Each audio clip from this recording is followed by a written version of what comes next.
Hello friends, I am रुचि शर्मा। स्वागत करती हूँ आपका हमारी YouTube channel target study centre में।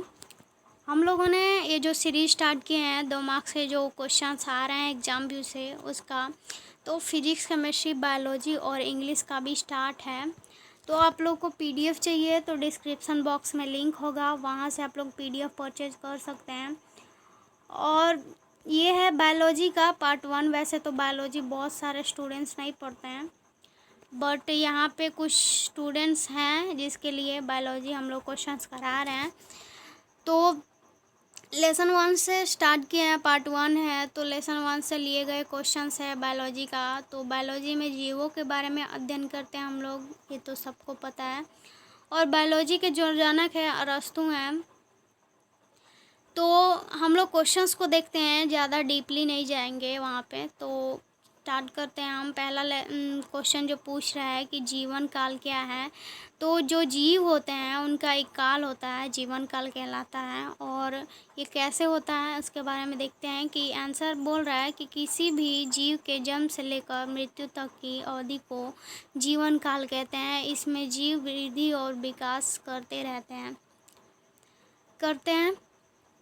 तो मतलब कोई भी जीव अगर जन्म ले रहा है तो जन्म तो प्राकृतिक रूप से होता ही है, तो यहाँ पे मृत्यु भी प्राकृतिक रूप से ही होना चाहिए। तो यहाँ पे लिख लीजिएगा प्राकृतिक रूप से। तो यहाँ पे जन्म जो प्राकृतिक रूप से हो रहा है तो मृत्यु को भी प्राकृतिक रूप से ही होना चाहिए। ऐसे तो मृत्यु एक्सीडेंट में भी हो जाता है तो वो उनका अधूरा हो जाता है जीवन अवधि उनका।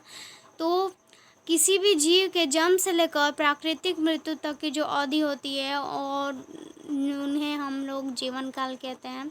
इनमें जीव जो है वो अपना वृद्धि और विकास करते रहते हैं।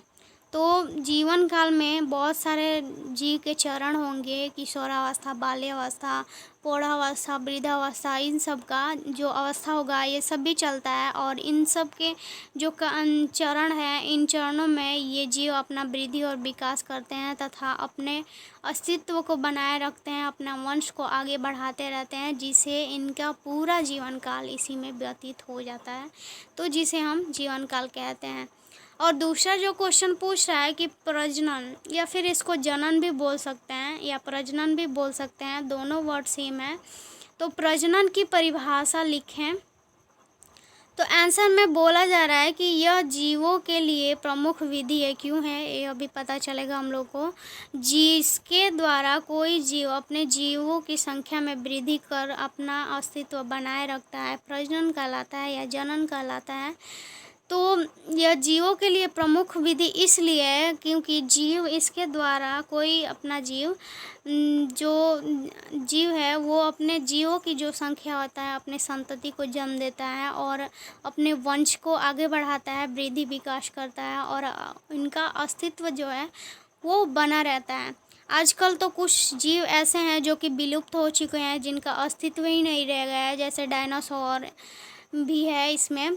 तो ये है जो कि अपना अस्तित्व खो चुके हैं, उनका प्रजनन नहीं हुआ इसके कारण। तो ये इसीलिए प्रमुख माना गया है। जब तक ये प्रोसेस चलता रहेगा तब तक जीव अपनी संख्या में वृद्धि करेंगे और अपना अस्तित्व को बनाए रखेंगे, जिसे हम प्रजनन या जनन कहते हैं।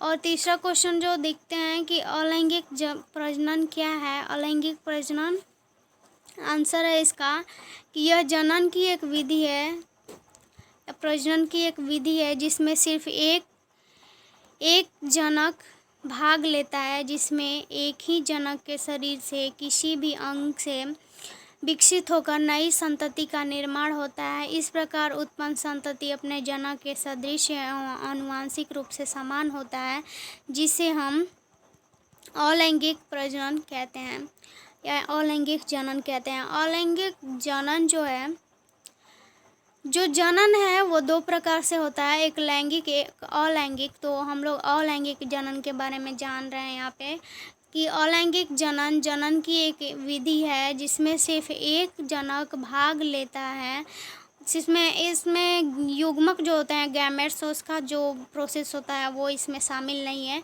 इसमें केवल एक ही जनक भाग लेगा और इनके जो शरीर है वो शरीर के कोई भी अंग इनसे टूटकर या विभाजित होकर खंडित होकर अपने नई संतति का निर्माण होता है और इस प्रकार से उत्पन्न संतति अपने जनक के सदृश होते हैं, बाहरी आवरण से भी और आनुवांशिक रूप से यानी अंदरी आवरण से भी एकदम जो गुण होते हैं वो एकदम समान होते हैं इनका।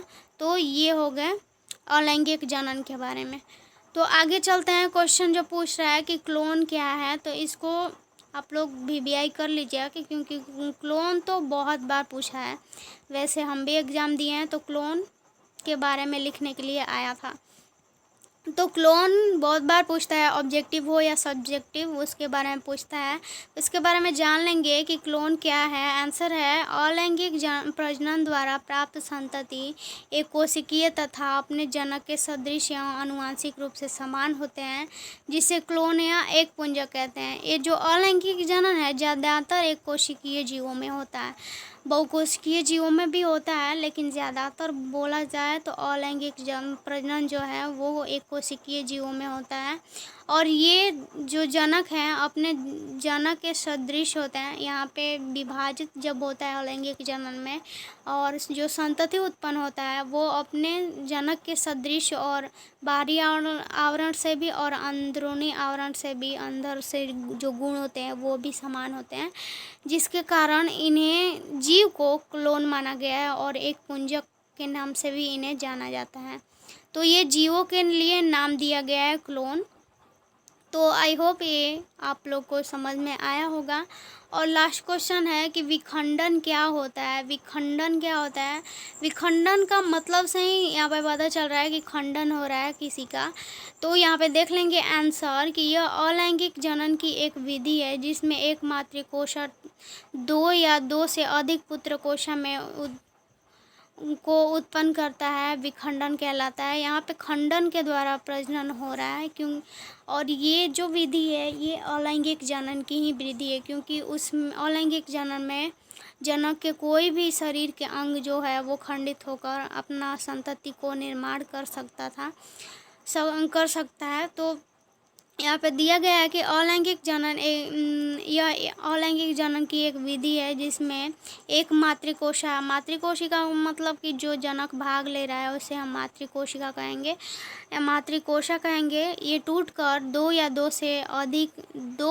दो से अधिक भी जो पुत्र होते हैं उसका निर्माण करता है या उत्पन्न करता है, तो विखंडन कहलाता है।